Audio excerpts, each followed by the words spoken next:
Okay. Hey, all of you Redbackers out there in lockdown land, welcome back. It's Rich here. Another lesson, BJJ digital lesson. We are up to lesson number 4, which means this is the 4th week we have been doing this. Time flies when you're having fun. All right, so look, the first 3 lessons I really got a lot out of. I hope you guys got a lot out of as well. Even if you were just part of the discussion, I think that is a great thing. So you're not there in your house doing nothing by yourself. You're keeping engaged and keeping the mental game going as well, which is going to be very beneficial for you once we get back on the mats. So today we're going to do a single match, single lesson on it. Only a couple of things to go through. And I've got to tell you, I'm pretty excited about this one as well. Why? Because I saw it, I knew everything that happened. I started some research and I realized how little I knew about what I just saw. It's pretty much what we went through. So let's get straight into it. I'll try to keep these ones nice and short. And we have a competition, could be masters, certainly looks heavier than the last competition we watched. Again, 2 white belts going at it. We're going to see some good stuff. We're going to see some stuff that's not so good. We're going to get a lot out of it. All right, so here we go. So I've skipped the first minute or so of the match because it's just them playing around. Let's just have a quick look at it. That's pretty fun. The first minute or so of them just sort of doing that normal classic strong arm and backwards and forwards. And then Blue gets a nice little sweep or throw, if you will, over the top onto the opponent, and then goes from there. All right. So let's see what happens. He lands in what we would say is probably some sort of side mount position, and then he's trying to put pressure on that bottom arm. I get that. He's probably doing a game that I do, is getting that side mount position, trying to push that down and potentially lock it in a Kimura, or maybe just using that to turn him into that side mount position. Who knows? All right. But I know he's putting pressure on it. He's trying hard. He looks like he's turning for maybe an arm bar in there. Yep, he's got that top arm. He's losing his balance a little bit. Black now pressures him. Blue has lost that, which we see a lot, but a miracle occurs and Blue gets back and reestablished as that mount position. All right, we're going to break that down a little bit as we go forward.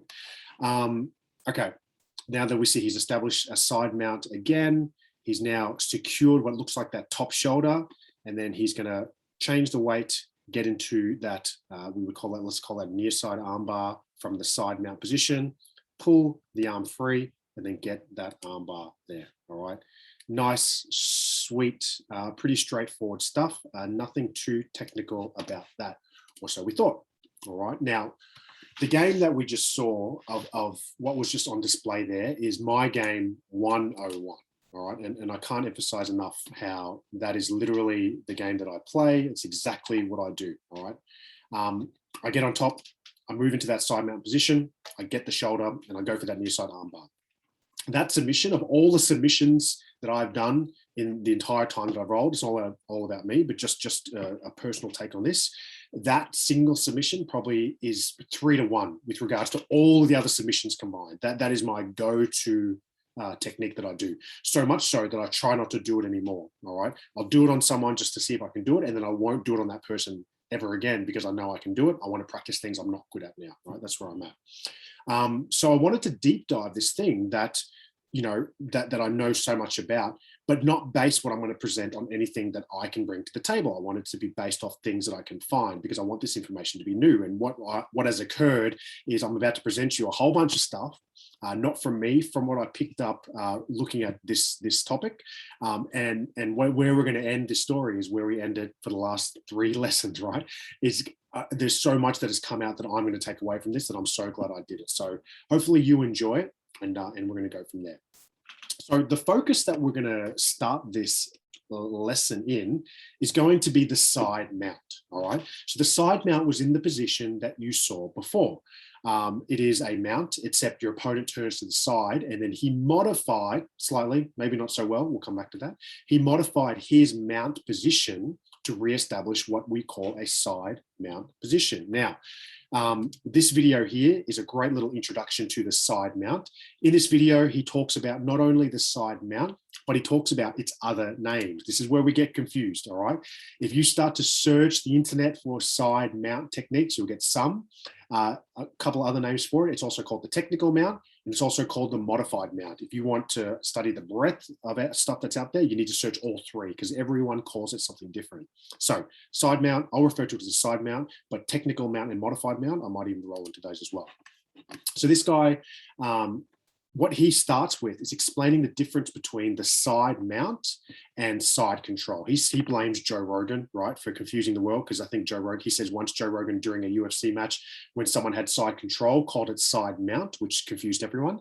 But what he's established now, fundamental class, is the side mount. Knee forward, foot into the hip, pinching the opponent between your leg and that foot, and then securing some sort of position over the top. Okay, that is the side mount versus side control, which is when you are completely off to the side of your opponent. You're not mounted. You haven't got gravity on your side. It's probably a good way to kind of look for it. All right, so that's the real difference between that side mount and side control. Okay, so this is a nice little video that just introduced it. And again, the positioning is everything. You got this one leg that's holding the back of the opponent. You got this one foot that's over in the hip, and your opponent is on the side. Okay, now if you were to just watch this video, this one little clip that just shows you, hey, here's a side mount and I go into submissions, you could be done. And you could potentially have a pretty cool side mount with a submission from it.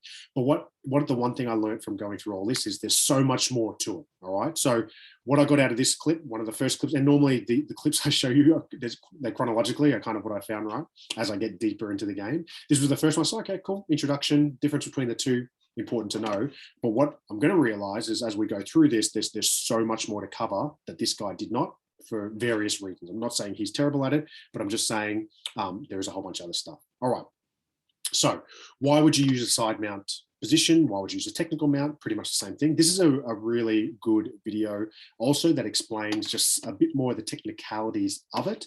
Now, in this first 5-second clips, he shows what happens if you have the mount position and you don't transition to a side mount when your opponent starts to roll. Okay, just for the sake of the fundamental aspects of the class, your opponent rolls, you try to hold that position, okay? You're going to continue rolling with them, all right? So the reason why we use a side mount position is for when our opponent begins to change their position from the back to the side. If we just try to continue using gravity, that was my son language, that's all right. If we just tried to maintain using gravity, you will continue to roll with him and eventually lose that position. So you need to modify, hence modified mount, the position to maintain that top position. So I like how this guy explains establishing the side mount position, okay? You prop up, you put the knee across the back. He describes that you pinch the hip with your foot, the knee across the back, the foot over the top, his right foot, is you're pinching the opponent in. And I like how this guy describes how you catch your opponent on the side. I think that's a really important fundamental of this position.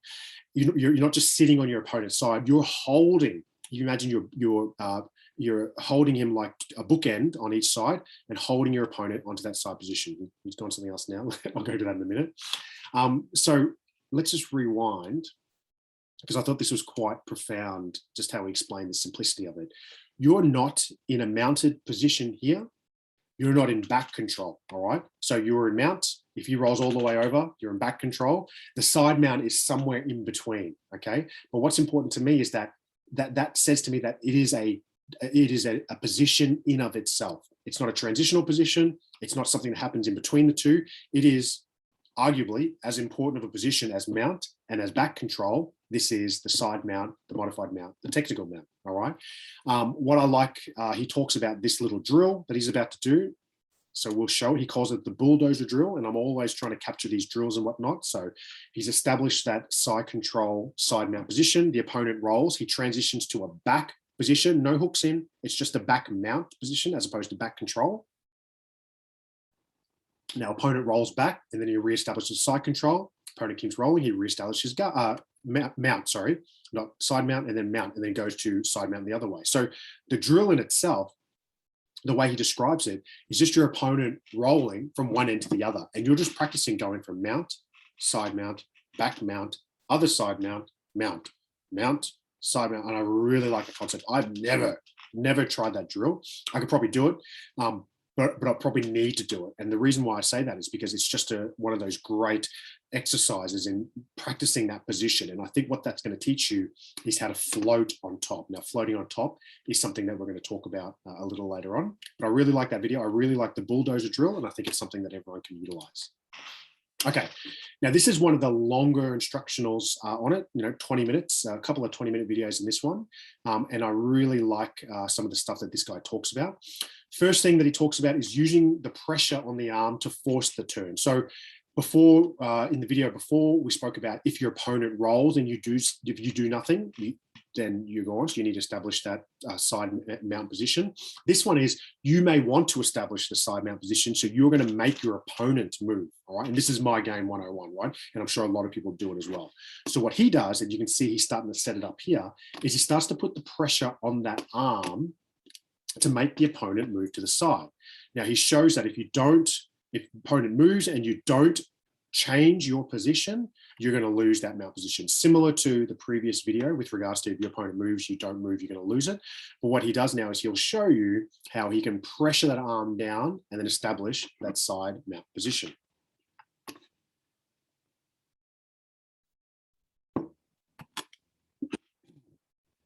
Go.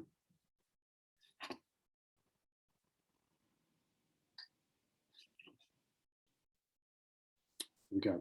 Pressure down, boom, into that side mount position. Really, really, I like that. Okay.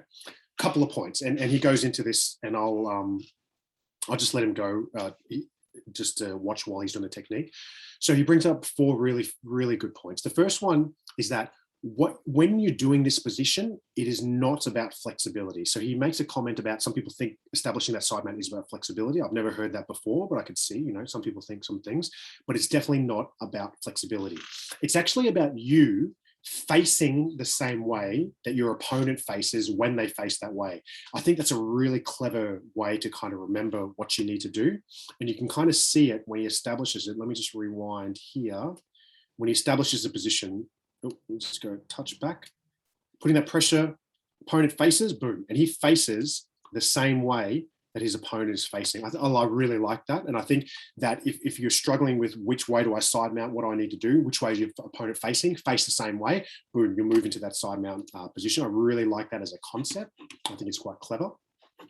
The second thing he talks about is the first thing that has to move is the foot. So if you try to slide this leg up without putting this foot into the hip, so his left knee, if he tries to move his left knee up before moving his right foot in position, his left knee or his hips don't have the opening to create that. You can imagine his hips can't turn that angle whilst his other knee is on the ground. Your knees can't turn inwards like that, right? So he's saying the first thing that must move is your foot. Okay. And then the second thing is that your shin needs to slide across the top of the back, and then you must pivot on that knee in order to lock that hip in. Now, what I'm talking about is stuff that if you're a blue belt, these are the sorts of details that you need to start tying in. Okay. If the detail is lost on you, that's fine. Just look at the position and try to mimic it. But for the guys that are definitely applying this position with a bit more precision, first thing to move is your foot. Pressure that into the hip. Second thing is you're sliding your left leg up, and then you're pivoting on that knee in order to lock in the position. Now, if you know, and you can feel it. And then the final thing is that foot is on the ground. All right. So the legs need to work in unison with each other, not one then the other, and one then the other one. They need to be boom and move it into it. And if you've established this position many times, you kind of understand what I'm talking about. The last thing I want to show you is with regards to one of the drills this guy does. I like this drill. He turns, then goes back, and then he turns the other way, and then goes back. I just like that. It's very simple. The best thing about it is you can just do it at home, and you're just practicing going the side mount from one way to the other. If you're like me, I've got a really good side mount when my left knee is on the ground. My one when my right knee on the ground is a bit rubbish, all right, to be quite honest. Let's say my left knee on the ground is Trav and my right knee on the ground is Tristan. Okay, there's a big difference between the two, all right? And what you want to do is be good at both of them. So I just thought I'd show that drill. I think it's a pretty cool one. Okay, So that's it, right? So that's it with regards to what is this side mount, this technical mount position. What we've seen so far is it's if your opponent moves from when you're in the mount, they move to a side, you want to react to that. You want to do something. And if you don't, you're going to lose that position. But we saw that also you may want to make your opponent move into that position so that you can go on to something else. Okay, and I think we saw that in the video, and we'll talk about that a little bit more towards the end. So that's the first layer of what the side mount or the technical mount is. Let's look now at the second layer. All right. And what this guy talks about is he talks about that there's two different, he calls them technical mounts. There's two different styles of technical mount. One is a controlling technical mount and one is an attacking technical mount. And one is, there's a hierarchy within the two. You use the control to get to the attack. You don't jump straight to the attack unless you have the control. All right. It's very, very fascinating stuff. Never, ever, ever have I thought about side mount like this, but I really like the way this guy describes it. Really short, sharp, and sweet way of doing it. I'll just try to explain it in the last demonstration that he gives. Okay. So what he's talking about here is that opponent moves to the side. He is establishing his side or technical mount position. And what he's established there is what he is calling the control technical mount. The control technical mount is controlling your hips. We spoke about the technical mount or the side mount is propping up your opponent onto that hip. And that's what he has done there. His opponent's turned to the side. So he's moved his knee into there and his foot across there. He hasn't slid his leg up. That's very interesting. He hasn't slid his leg up like the other instructors have shown us thus far, because what he's saying is that unless you have secured the top arm, you should not be going into that side mount position. That is what he calls the attacking side mount. First, you must establish the controlling side mount, which I think is a really interesting nuance. I'd have to play with it to sort of see what I think about it, but I just wanted to kind of throw it out there. All right. So we'll keep on. He then goes to it. So he's showing there that the hip is aligned, it's locking it in. He hasn't got that top shoulder yet, so he's not going into it. Once he establishes that shoulder, see that? He had that shoulder, boom. Then he's moving into the attack side mount position. This will be a different angle to show it from, and I'm going to show his hip alignment. This guy's all about where your hips are aligned, is where you use it from. So let's go through it. I think they're going to do it one more time. Okay, yep, they will. Okay, oh. All right. So there we go. He's in the controlling side mount position. He secures that top arm. Okay, and then he moves into the attacking side mount position. What he's saying is that unless your hips are aligned with their shoulder, and I thought this was a real nice way to describe it. Once your hips, if your hips are aligned with their shoulder, then you're ready to go. Then you're ready to do the technique, and then you're completely controlling the position.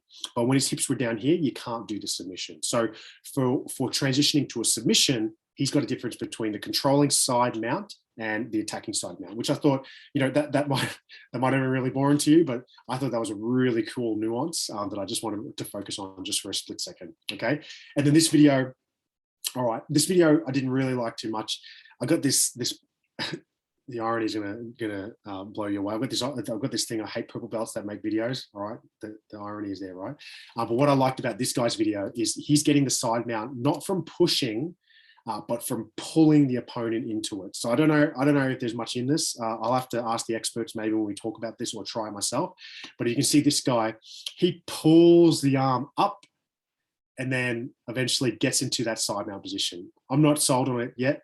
And then when I see the arm bar that he does, I'm not too convinced that the technique is going to be as flawless as he thinks it is. But anyway, a different concept, pulling into the side mount, technical mount, and then leading into a submission, just something that can be there. All right. So that was the second layer. What we talked about was the difference between side control and side mount.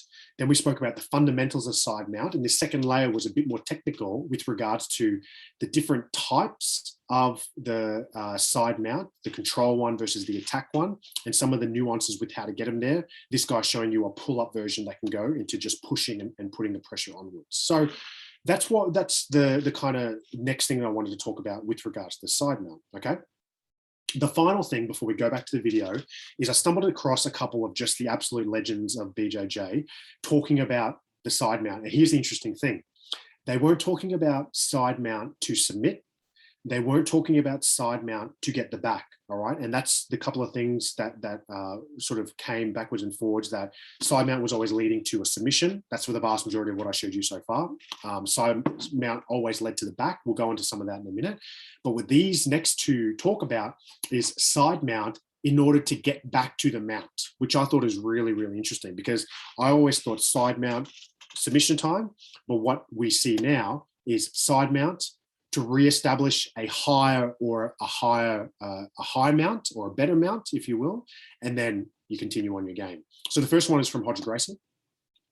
This goes for a little bit, okay, and it's pretty straightforward what he's talking about. But if you know Roger Gracie, you know that everything he does is very straightforward. I really like him. He speaks my language. He does the basics extremely well, and if you do the basics extremely well, he's an incredibly hard guy to beat. Big guy, wins a lot of competitions. Okay, so he's just talking about the nuance. Now, blue belts, purple belts, check this out.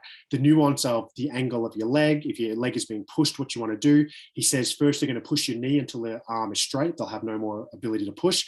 Then they're going to push on your foot, and what he's saying is use that lever of their arms to then slide your knee up and establish a more dominant mount position. All right, I thought it was really cool. Use your opponent when they're attacking your knee. You establish this side mount position, not to then progress into a submission or to progress into a back take, in order to progress to a high mount, if you will. Once again, he's saying they push the knee, their arms are straight, they can no longer push it. Okay, they've run out of torque, so they're going to move their down to the foot in order to try to capture your foot into a quarter guard, half guard. We spoke about that.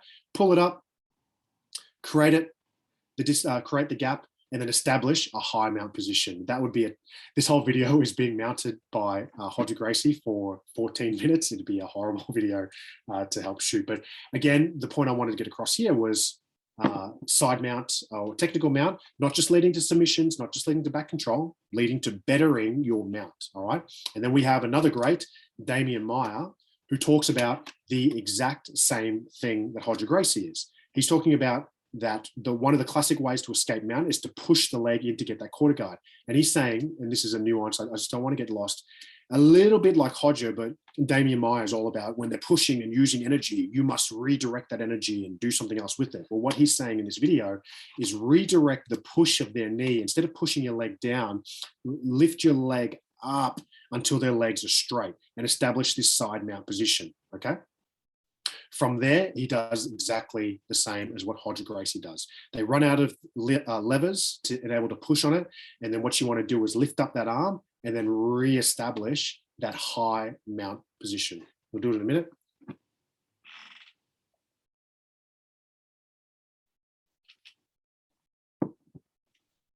Like that. Boom. To re-establish that high mount position. Now, here we go. You've got Roger Gracie and you've got Damian Meyer, arguably some of the greatest athletes in the world, especially in jiu-jitsu, teaching you just such tiny nuance, okay? And the irony is this tiny nuance is almost all but ignored in most BJJ classes and most BJJ schools. And this was not lost on me as I was going through this. I was like, oh man, you think you know something, but until you watch the greats who just focus on this detail, I think it's quite humbling to go back and to do stuff like this. But my point is, side mount, not only for submissions, not only back control, but side mount to re-get the mount is something I've never thought of. I probably have done it many times accidentally, but it's never been a direct game plan of mine. Why? Because I don't, one of my strengths is not really submissions from the mount.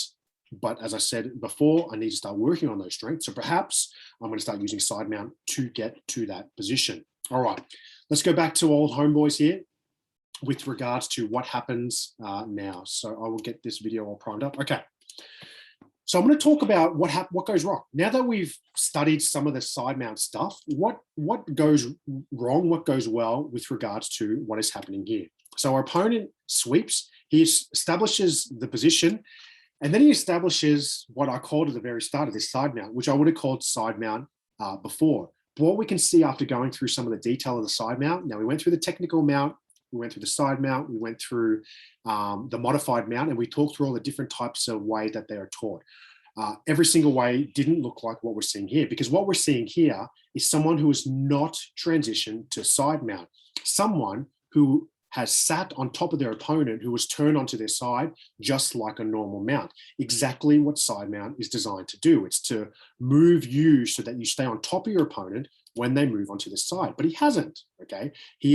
We called it side mount because it looks a bit different. He's turned his angle a little bit, but still, he's just trying to sit on top of that opponent. And I would say that this is the reason why he gets pushed off. So he's there, he turns a little bit, he tries to go for that arm bar, he misses it because he hasn't got that tight position. His opponent just simply has to move a little bit, and he has just lost that balance completely and then rolls over. Miracle that he regains the mount, okay? Opponent's now on the other hip, and what we see is that, again, he hasn't established that side mount position. He is just sitting on top of him in a mount on his side, okay? I know that can be pretty confusing, but what I'm trying to get here is he's just doing his mount on his opponent from his side, but he could be having so much more control, okay?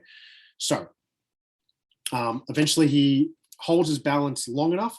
He then eventually switches to what we would say is a side mount. Here we go, turns the hip, the foot's there, he starts to pinch, he gets that knee high, okay, he's there, and then he gets that arm bar. So he's only there for a fraction of a second, and then he gets that arm bar. All right, so what have we learned so far? So the side mount, the technical mount, modified mount, whatever you want to call it, the question I asked myself during a lot of this stuff was, is it a position in of itself, or is it a gateway to something else, okay? And I think the answer is it's a position in of itself. And the reason why I asked myself that is because when I learned the side mount position, it was not learned as a position in itself. It was actually a lesson for how to get the Kimura from the top, okay? And that's a whole lesson in itself. But it was, you're in this, you turn your opponent, then you turn, okay, let's focus on this Kimura or armbar. You're in the mount, you push your opponent down, they turn, and then let's focus on the armbar. It's always the technique that's fast forwarded to get to the fun stuff, the cool stuff, the submission stuff, all right? And I think what this competition highlights here, now he gets the submission in the end, it's probably a bad example to show, right?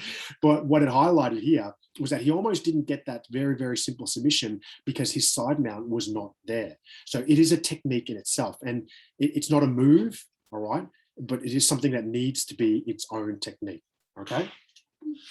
Now, what's up? You should have plugged it in. Yeah, just plug it in. That's Felix. He's plugging in the iPad to play. Okay. The second thing that I've learned is when I reflect on my game, when I establish the side mount, I say that I have 1.5 options, okay? And the reason why I say I have 1.5 options is because I have option one. I'm going from submission, okay? And this is what I talked about. I try to do this all the time. My 0.5, okay, the thing that I do sometimes is I'll use the side mount to go to back take, all right? And we call it a chair sit, back take, but I sometimes do that, a lot less of the times. The thing that I never do, okay, is the high mount. Can you turn the music down? Bring it here, bud, I'll turn the music down for you. Sorry, I just got to help him turn the music down. Come here, just unplug it. This is Felix. Felix, say hi. Hi. Felix is having some iPad time. Oh, that's nice and low for there. Here you go, buddy. Okay. So I barely ever try to take the back take. And the third option, which isn't even there, is to reuse it to get that high mount position. I never do that. All right. So out of the three options that are available from that side mount position, I do 1.5 of them, which now the question I ask you is, how many options do you have in your repertoire? How many options do you actually go to? Okay, because what I've learned from this is, from side mount, I need to master all three. I've mastered probably 1.5, and when I say mastered, I haven't mastered, but I'm comfortable with 1.5. I'm only halfway there. I need to practice some more. And the final thing is that this side mount position needs to be practiced. Okay, it's a position that needs to be drilled and needs to be practiced. And the real concept of it, what we've learned, the back take, the submissions, and also the retaking of the mount, of the high mount, is that it is a position not to control your opponent, but to float on top of them. All right. So that is the final aspect of it. Now, let me just share my screen with you again. Just give me a second, because I just want to finish up with something that is awesome. Okay, here we go. So the final video is this one here. Okay, I'm just going to let this play. Now, when I first started this video, I didn't think I was going to get much out of it. I didn't think it was going to be that good. All right. 2 purple belts talking about this side mount position.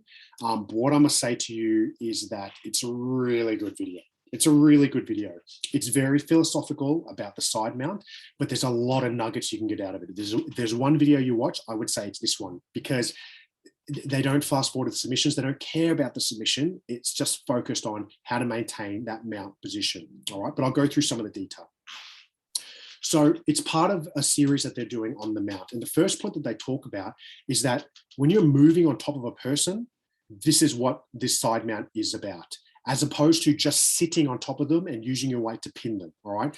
Rewind to last week when we spoke about knee ride. This is the exact same thing. You're using that knee ride to transition to something else. You're using that knee ride as a reaction to what your opponent is doing. Same with the side mount. You're not using it to pin them in that one location and go for something else. You're using it to do something else. So this is important for the guys that are smaller, the guys that are not as strong as the people that they roll with.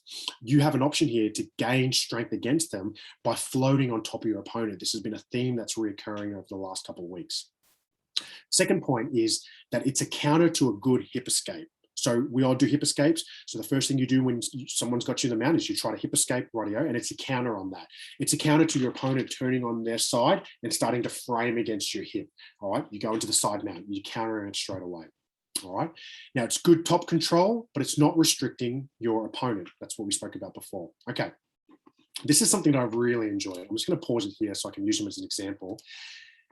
And this is, I can't believe I got it from this video. This is something that's going to stick with me for a while. He talks about your legs, okay? And I suppose you could tie this with your arm. And he says your leg is either 2 things. It's either a frame or it's a lever, all right? And that nuance might be lost on some people, but blue belts and above, listen up. What he's talking about is if your leg is against the hip and is pressuring against your opponent, you're creating a frame that's controlling your opponent. It has a purpose. It has a use. It's part of the overall technique that you're doing. But if your knee is too far out that way, or your foot is not against the hip and your opponent can reach it, it's no longer a frame, it's a lever.